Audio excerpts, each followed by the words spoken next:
දරුවනේ මම දැන් සූදානම් වෙන්නේ අද දවසේ පරිසර පාඩම් වලට අදාළ වෙන වැදගත් දෙයක් ප්‍රකාශ කරන්න. අපවට සතුන් පාඩමේදී අපි කතා කරනවා සතුන්ගේ අපූර්ව නිර්මාණ පිළිබඳව.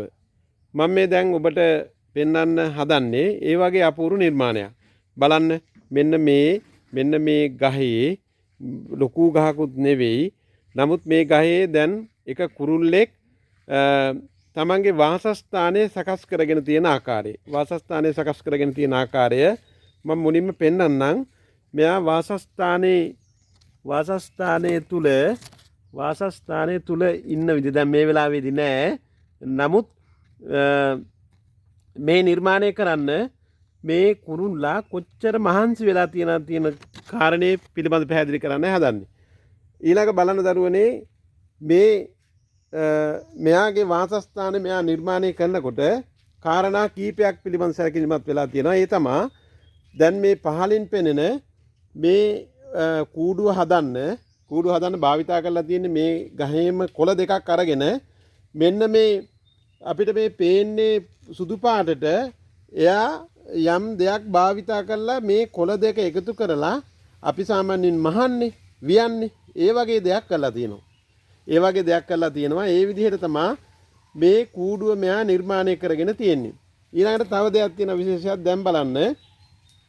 මේ තමන්ගේ කූඩුවට උඩින් විශාල කොළයක් තියෙනවා. මේ විශාල කොළයක් තියෙනවා. මේ විශාල කොළෙන් එයා තමන්ගේ කූඩුවට වැටෙන වතුර වැහි බින්දු වැටුනොත් ඒ වලින් ආරක්ෂා වෙන්න විදිහට තමයි සකස් කරලා තියෙන්නේ. බලන්න දැන් උඩින් හරියට වහලක් හැදුවා වගේ පියස්සක් පිළිවෙලට උඩින් කොළේ තියෙනවා. මේ යටින් තමයි මේ තමන්ගේ කූඩුව සකස් කරලා තියෙන්නේ. මේ මොහොත වෙනකොට නම් මං හිතන්නේ මේ තුල නෑ. පහුගිය කාලය තුල යා ඊට පස්සේ සමහර වෙලාවට බිත්තර දාලා තමන්ගේ පැටවුනුත් එක්ක දැන් මේ මොහොත වෙනකොට අරගෙන ගිහිල්ලා වගේ තියෙන්නේ.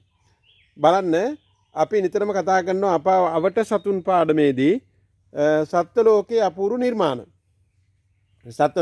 නිර්මාණ අපි අහලා තියෙනවා වඩු කුරුල්ලාගේ කුරුළු කූඩුව, ඊළඟට කුරුමිනියාගේ ගොම බෝලය, ඒත් එක්කම වේයා හදන තුඹස, ඊළඟට මීමස්සන්ගේ මීවදය, ඒ වගේ තව ගොඩක් දේවල් තියෙනවා. අපි පරිසරයේ පාඩමේදී පිළිබඳව කතා කරනවා. මේ තියෙන්නේ මේ පක්ෂියෙක් තමන්ගේ කූඩුව සකස් කරලා තියෙන ආකාරය. මේ සුදු පාටට තිත් වගේ පේන්නේ පුතේ. එයා මේ මොනවා හරි දෙයක් භාවිතා කරලා කෙඳි භාවිතා කරලා වියලා තියෙන්නේ. ඒ වියනකොට මේ පැත්තෙන් මේ විදිහට මේ පත්‍රය අරගෙන ඊළඟට මේ පැත්තෙන් නැවතවතාවගේ පත්‍රයේ